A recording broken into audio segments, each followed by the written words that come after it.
My first question to sir is कि एक profit Mohammad के बारे में ये सुना गया है कि उनकी बहुत सारी जो है वाइव्स थी। जी। Why is that so and is it like true that he had multiple wives?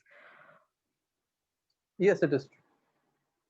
देखिए, इस्लाम ने आम तौर पर तो लोगों को ये कहा है कि अगर आप अपनी वाइफ्स के बीच में जस्टिस कर सको, तो भी मैक्सिमम 4 है।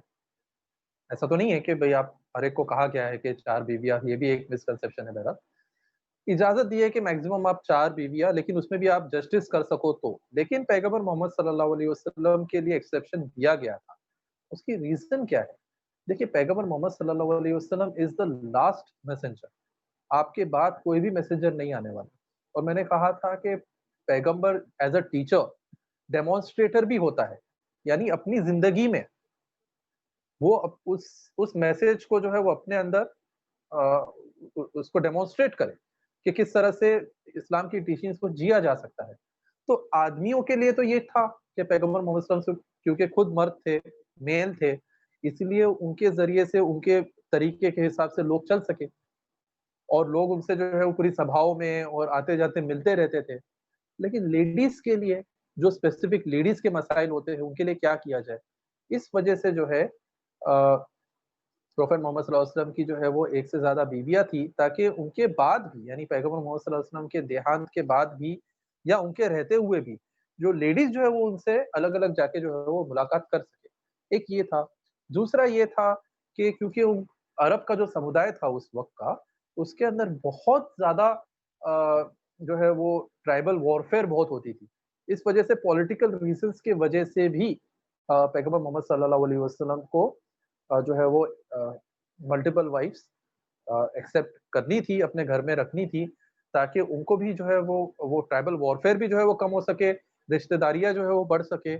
और मेन मकसद तो जैसे यही था कि कुरान खुद इसको कहता है कि पैगंबर मोहम्मद सल्लल्लाहु अलैहि वसल्लम आप जो है वो लोगों के लिए एक आइडियल है और आपकी जो वाइफ्स है, वो सारी उम्मत की मदर्स है।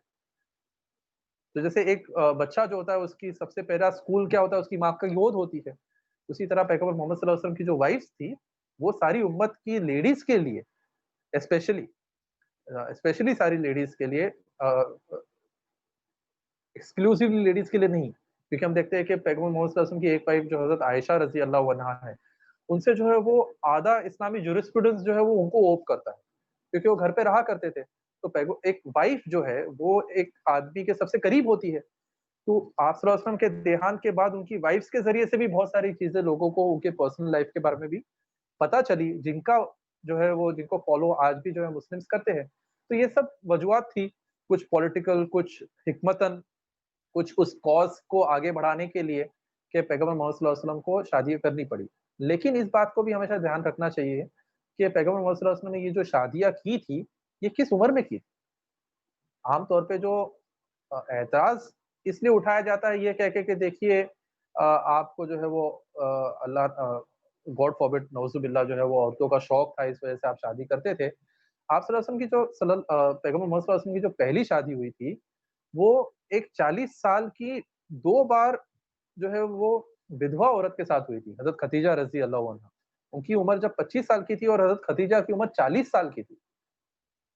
और हज़रत खदीजा के देहांत के बाद यानी 13-14 साल के बाद 13-14 साल के विवाहित जीवन के बाद पैगंबर मोहम्मद सल्लल्लाहु अलैहि वसल्लम की बाकी शादी हुई। तो तब पैगंबर मोहम्मद सल्लल्लाहु अलैहि वसल्लम की खुद की उम्र भी क्या थी? जब 40 साल के थे, तब उनको जो है वो सॉरी 13 साल की विवाहित जीवन नहीं, 13 साल की नबुवत के जीवन के बाद। यानी 53 इयर्स में हज़रत खदीजा जब पैगंबर मोहम्मद सल्लल्लाहु अलैहि वसल्लम 53 इयर्स के थे, तब हज़रत खदीजा का देहांत होता है। और बाकी जो शादियाँ हुई है उसके बाद हुई है। तो ये कोई जो है वो गॉड फॉरबिड किसी अपने ख्वाहिशात को पूरा करने के लिए नहीं था।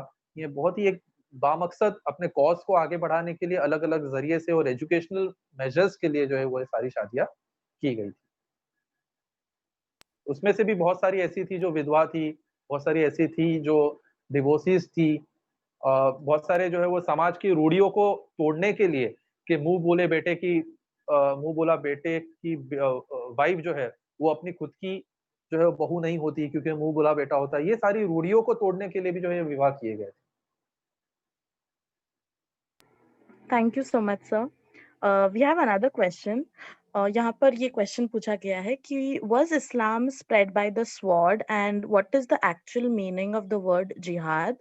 बिकॉज ये जो टेररिज्म वगैरह होता है सारा आजकल जो है जिहाद से रिलेट किया जाता है। तो एक का क्वेश्चन ये है कि can you please explain this? जिहाद का मतलब होता है स्ट्रगल करना। जद्दोजहद कहते हैं ना, हमने हिंदी में सुनते होंगे आप, किसी चीज़ के लिए बहुत ज़्यादा जद्दोजहद करना। स्ट्रगल करना, अटमोस्ट स्ट्रगल करना, जितनी आपकी क्षमता हो उसमें स्ट्रगल करना। एक स्टूडेंट क्या करता है? स्टूडेंट जिहाद करता है। वो पूरी अपनी क्षमता लगाता है, अपना टाइम, अपना एफर्ट सब कुछ लगाता है, क्लासेस जॉइन करता है, सब कुछ करता है ताकि एग्ज़ाम में पास हो। तो स्टूडेंट क्या करता है? जिहाद करता है।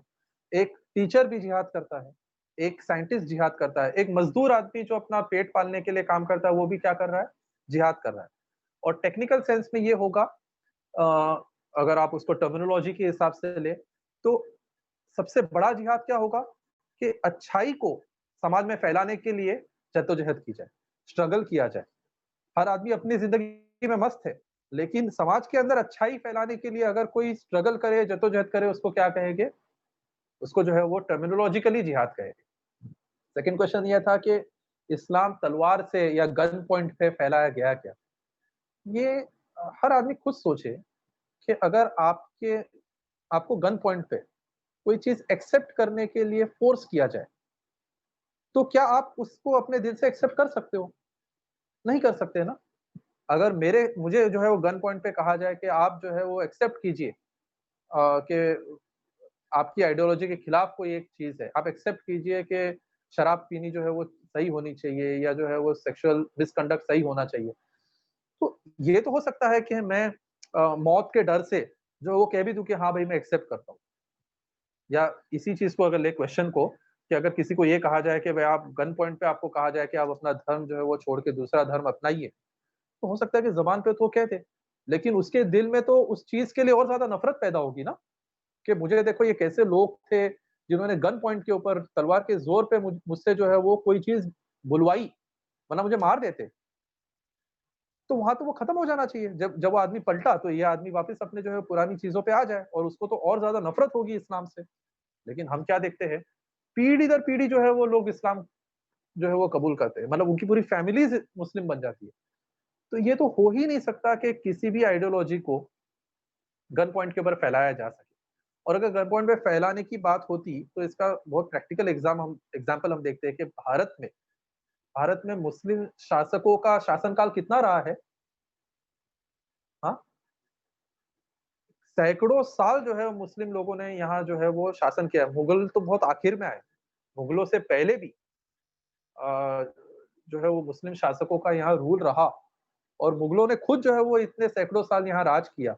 अगर वाक़ई तलवार के ज़ोर से इस बात को फैलाना होता, तो आज यहाँ जो है वो नॉन नॉन मुस्लिम शायद ही कोई मिल पाते। लेकिन हम देखते हैं कि मुस्लिम्स आज भी जो है माइनॉरिटी में है। तलवार के ज़ोर से फ़ोर्सफुली किसी को जो है वो कोई चीज़ करने एक्सेप्ट कराई नहीं जा सकती, क्योंकि वो तो दिल का सवाल होता है ना, और दिल तो और ज़्यादा उसके खिलाफ हो जाएगा। और दूसरा, इसको अलाउ भी नहीं किया कुरान में। कुरान में बहुत जगह आता है, 1-2 चीज़ें तो मैंने खुद आपको बताई, ला इकराह फिद्दीन, के किसी के ऊपर ज़ोर-ज़बरदस्ती नहीं होगी। एक जगह पैगंबर मोहम्मद सल्लल्लाहु अलैहि वसल्लम को कहा गया कि क्या आप जो है वो ज़बरदस्ती इनको जो है वो ये करवा सकते हो? नहीं करवा सकते। ये बहुत ही लॉजिकल चीज़ है। इस्लाम के खिलाफ, जैसे मैंने कहा कि शुरू में मक्का में भी प्रोपेगेंडा किया जाता था पैगंबर मोहम्मद सल्लल्लाहु अलैहि वसल्लम के पेश की हुई टीचिंग्स के खिलाफ, क्योंकि उसको लॉजिकली काउंटर करना बहुत मुश्किल था। इसलिए उसके खिलाफ जो है वो गलत चीज़ें फैलाया जाना, उसको रिडिक्यूल किया जाना, मिसअंडरस्टैंडिंग्स फैलाना, ये एक आसान चीज़ होती थी। क्योंकि जो सही टीचिंग्स है उसको आप कैसे जो है वो कोई आदमी आपसे कहे कि भई देखो झूठ बोलना गलत है, तो आप ये तो नहीं कह सकते कि नहीं भई झूठ बोलना सही है। आप क्या कर सकते हो, कोई आदमी, आप नहीं, कोई आदमी जो है उसको अगर इनकार करना चाहे, तो उस आदमी के खिलाफ कुछ कहे या उसके बारे में कुछ गलत चीज़ें फैलाए, तो आज भी वही हो रहा है। इस्लामोफोबिया क्या है? यही है कि इस्लामिक टीचिंग्स को तोड़-मरोड़ के पेश किया जाए, उनको जो है वो गलत तरीके से जो है वो पेश किया जाए और फिर लोगों के सामने उसको रखा जाए। आप देखिए कि इस्लामिक कल्चर, जो मैंने कहा कि उसने जो है वो पूरी दुनिया को इन्फ्लुएंस किया। अरब, नॉर्दर्न अ, अफ्रीका, जो पूरा आज जो है उनकी मदर टंग अरेबिक है, क्यों है? अगर ज़ोर-ज़बरदस्ती से जो ये चीज़ें फैलाई होती, तो लोग अपना कल्चर क्यों छोड़ देते? वो तो वहीं जो है वो उसको खत्म कर देते हैं और फिर उसके खिलाफ रेबेलियन शुरू होता। लेकिन अब देखते हैं कि कभी रेबेलियन भी शुरू नहीं हुआ। हम कभी ये नहीं देखते कि लोगों ने इस्लाम कबूल किया और फिर उसको छोड़ के जो है वो पुरानी अपनी चीज़ों पे आ गए। इस्लाम फैला इस वजह से कि लोगों के दिलों को उसने चेंज किया, लोगों के दिलों को मोह लिया। जब आपके ईश्वर की, सबका ईश्वर तो वही एक ईश्वर है ना, हम सब उसी के जो है वो क्रिएशन है। जब हमारे ईश्वर की हमारे पास कोई बात आती है और दिल उसको कबूल कर लेता है, फिर उसको छोड़ना बहुत मुश्किल होता है। अच्छा, इंडोनेशिया वगैरह का देखिए, मलेशिया का देखिए, वहाँ तो कोई फौज भी नहीं गई थी। वहाँ तो ट्रेडर्स ने इस्लाम फैलाया। मुस्लिम शासकों ने क्या किया कि लोगों को इस्लाम फैलाने के लिए आसान कर दिया। जितने मुस्लिम शासक थे कम से कम भारत के, जितना आप उनकी बायोग्राफी पढ़ो तो उनमें से शायद ही कोई होगा जो कोई बहुत नेक आदमी होगा। वो नॉर्मल शासक थे, जैसे आम शासक हुआ करते हैं। उन्होंने कोई इस्लाम फैलाया भी नहीं, पहली बात। वो तलवार के ज़ोर वालों ने कभी इस्लाम फैलाया भी नहीं जिनके हाथ में तलवार का ज़ोर था। सूफी संतों ने जो है वो इंडिया में जो है इस्लाम फैलाया है। ख्वाजा मोइनुद्दीन चिश्ती है अजमेरी, ये ऐसे टाइप के जो है वो लोगों ने जो है वो फ़कीरों ने इस्लाम फैलाया है, जिनके हाथ में तो कोई तलवार भी नहीं थी। उनके पास सिर्फ़ जो है वो एक मीठे बोल थे, लब पे हँसी थी और जो है वो एक मैसेज था पैगम्बर मोहम्मद सल्लल्लाहु अलैहि वसल्लम का और कुरान का, जिसके ज़रिए से लोगों ने इस्लाम कबूल किया और आज भी करते आ रहे हैं। आज यूरोप में, अमेरिका में कौन-सा तलवार के ज़ोर पे इस्लाम फैलाया जा रहा है, लेकिन Islam is the fastest growing religion in the world. क्यों? इसी वजह से कि उसकी मैसेज इतना अपीलिंग है कि लोग उसको पढ़ते ही जो है वो उसके उसको उसको कबूल कर लेते हैं। Thank you, sir. Indeed, with the smile, we can definitely capture the world and we can spread our message so beautifully. जैसा प्रॉफिट मोहम्मद सल्लल्लाहु अलैहि वसल्लम की एक बहुत प्यारी हदीस है कि मुस्कुराना भी जो है सदका है। तो भले ही हमारे पास पैसे ना हो, हम मुस्कुराए और लोगों तक प्रॉफिट मोहम्मद सल्लल्लाहु अलैहि वसल्लम का पैगाम पहुंचाए। थैंक यू और सो मच पैगंबर सर। मोहम्मद सल्लल्लाहु अलैहि वसल्लम से ज़्यादा मुस्कुराता चेहरा कोई नहीं था। उनके खुद के लोग कहते थे कि हमने पैगंबर मोहम्मद सल्लल्लाहु अलैहि वसल्लम इतने स्ट्रेस में रहते थे, इतनी तकलीफ में रहते थे, सोचिए एक रेवोल्यूशन को लीड कर रहे थे, लेकिन उनके चेहरे पे कभी जो है वो रंज और गम नहीं दिखाई देता था, हमेशा मुस्कुराते रहते थे। Yes, thank you so much. We have so much to learn from him indeed. We have another question here कि मुस्लिम लड़कियों को हिजाब क्यों कराया जाता है? क्यों ना लड़कों से ये कहा जाए कि अपनी नजरें नीचे रखो या basically ask them to behave properly rather than asking women to cover themselves. Actually both have been said. अगर हम कुरान पढ़े तो सबसे पहले तो आदमियों को ही कहा गया कि अपनी नज़रें नीची रखो। लेडीज़ को कहने से पहले आदमियों को कहा गया है कि भई अपनी नज़रें नीची रखो, अपने आप को कवर करो और फिर लेडी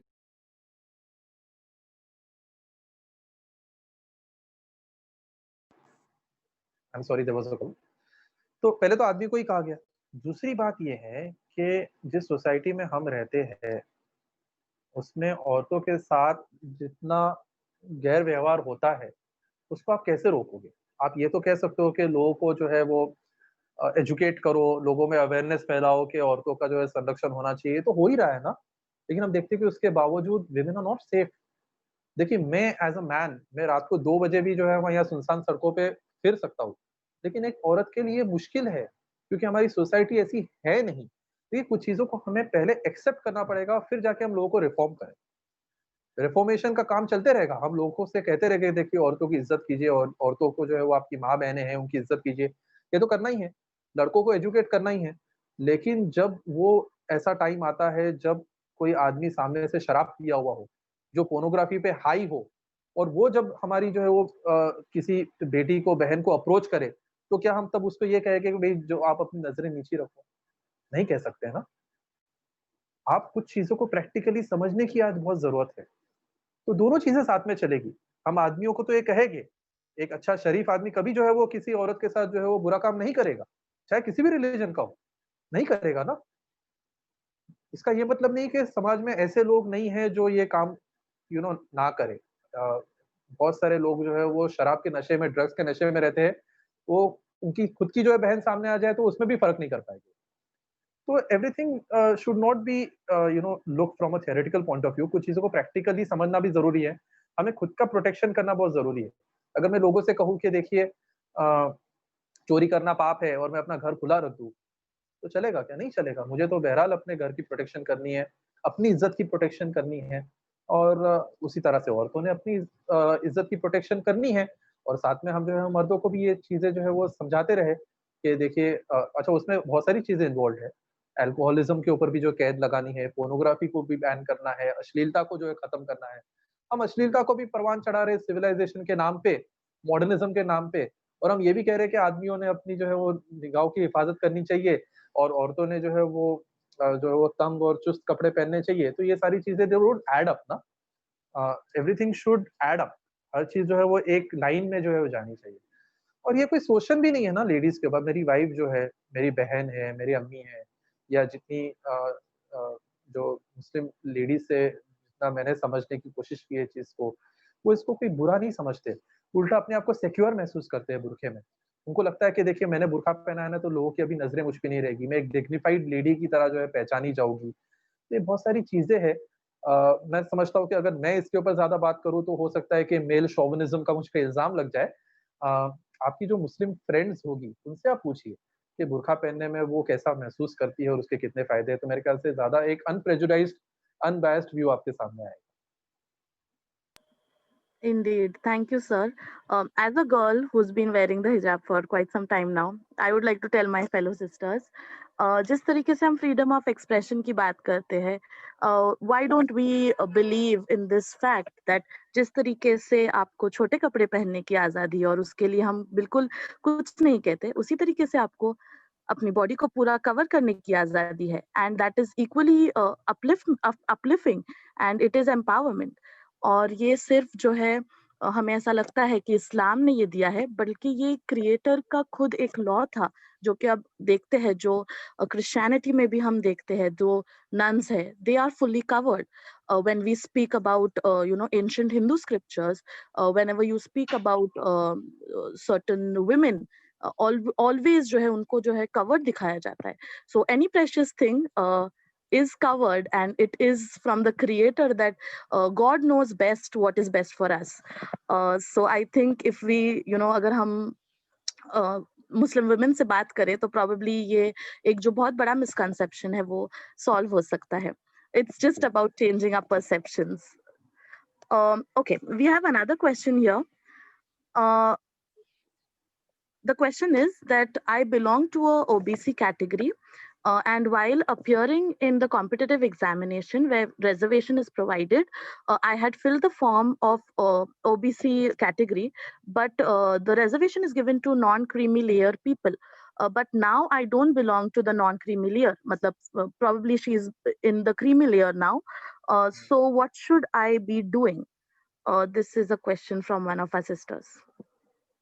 देखिए ऑन अ पर्सनल नोट अगर आप मुझे पूछे तो reservation is not the solution. Reservation is absolutely not the solution. Reservation एक बहुत ही सोशियो पॉलिटिकल गेम थी।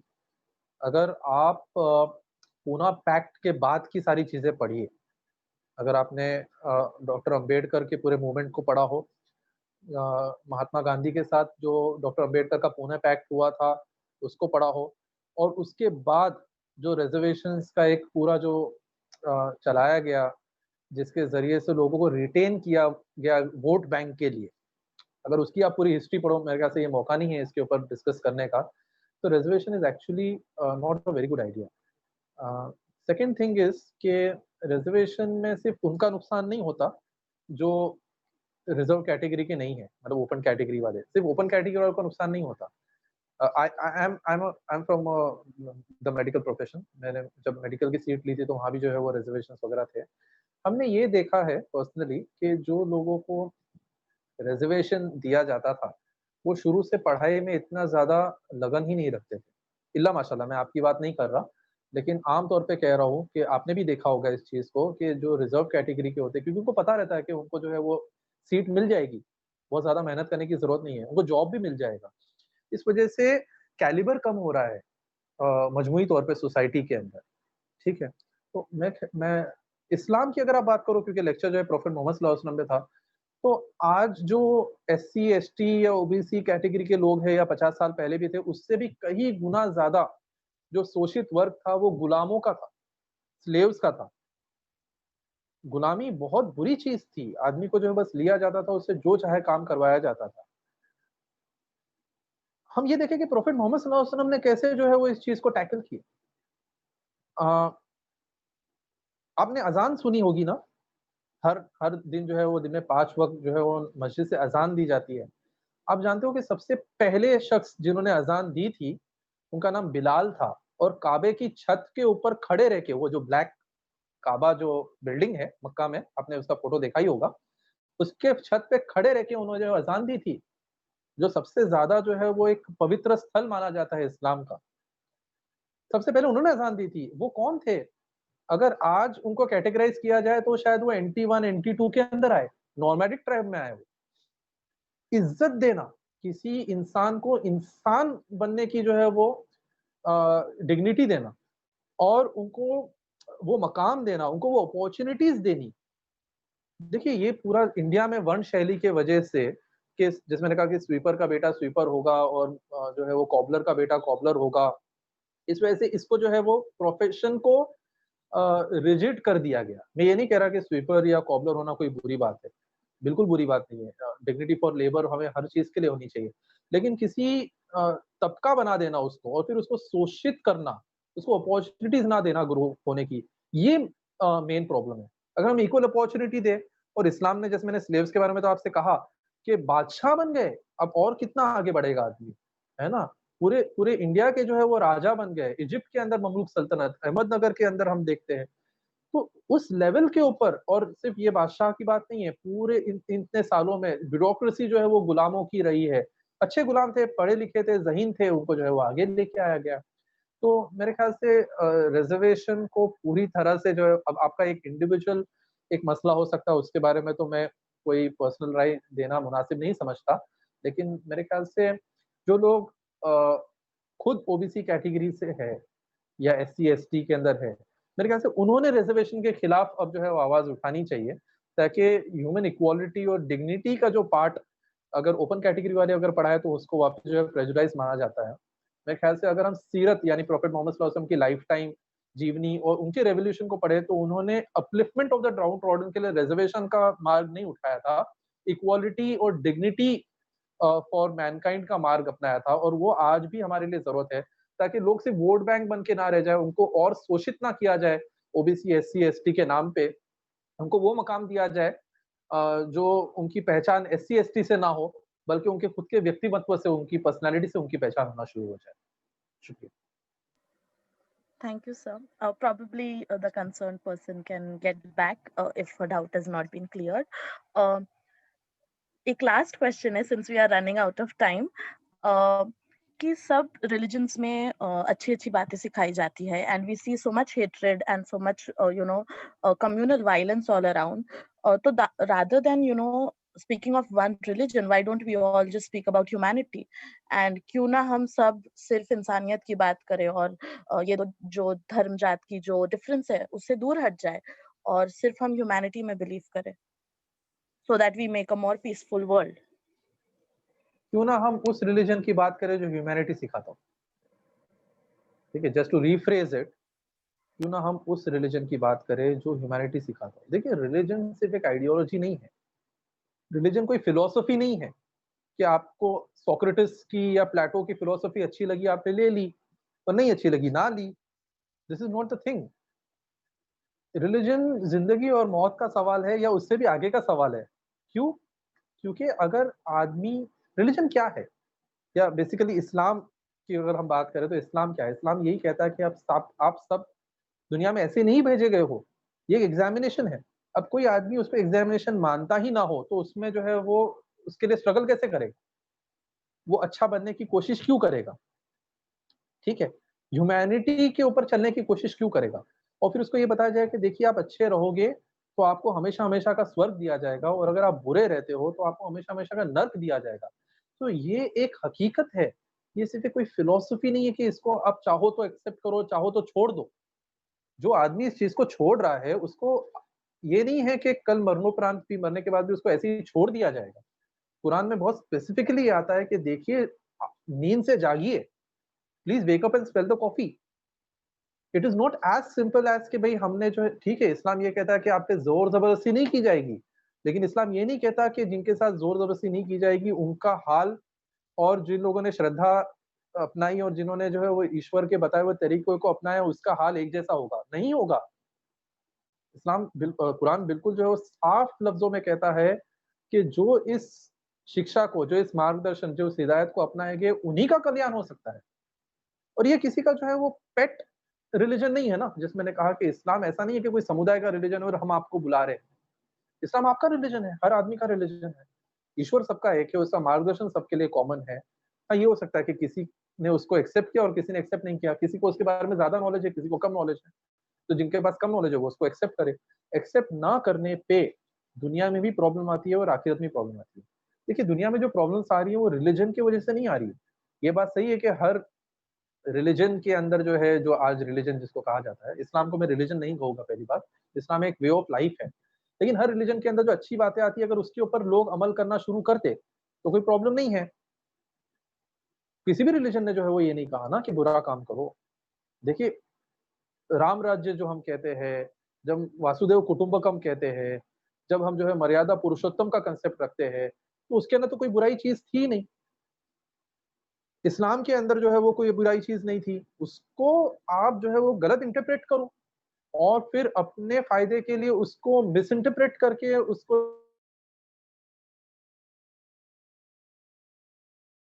बुरा काम करते हैं और रिलिजन का नाम लेके बुरा काम करते हैं। तो उसमें रिलिजन बदनाम नहीं होता, उसमें वो आदमी जिसने वो किया है और रिलिजन को यूज़ करके किया है, वो आदमी जो है वो गलत होता है, रिलिजन गलत नहीं हो जाता। मैं तो यही कहता हूँ कि जब आप मानवता की बात करते हैं, तो स्टडी कीजिए इस्लाम को। इस्लाम जो है वो मानवता की ही शिक्षा देता है क्योंकि पूरे मानव जाति का देखा जाए तो क्योंकि सारे मानव एक ही आदम और ईव से बने तो सब क्या है कज़िन्स है, एक ही फैमिली है। जब एक ही फैमिली उनका सबका ईश्वर एक है और पैगंबर मोहम्मद सल्लल्लाहु अलैहि वसल्लम भी तमाम मानवता के लिए वही एक ही कॉमन शिक्षा लेके आए हैं। तो सबका धर्म, सबका लाइफ़स्टाइल, सबका वे ऑफ लाइफ आज्ञा का पालन होना चाहिए जिसको हम जो है वो अरबिक में इस्लाम कहते हैं। मेरे ख्याल से ये एक बहुत बड़ा बाइनरी है कि हम जो है वो रिलिजन को छोड़ के मानवता को अपनाएँ। There is no clash.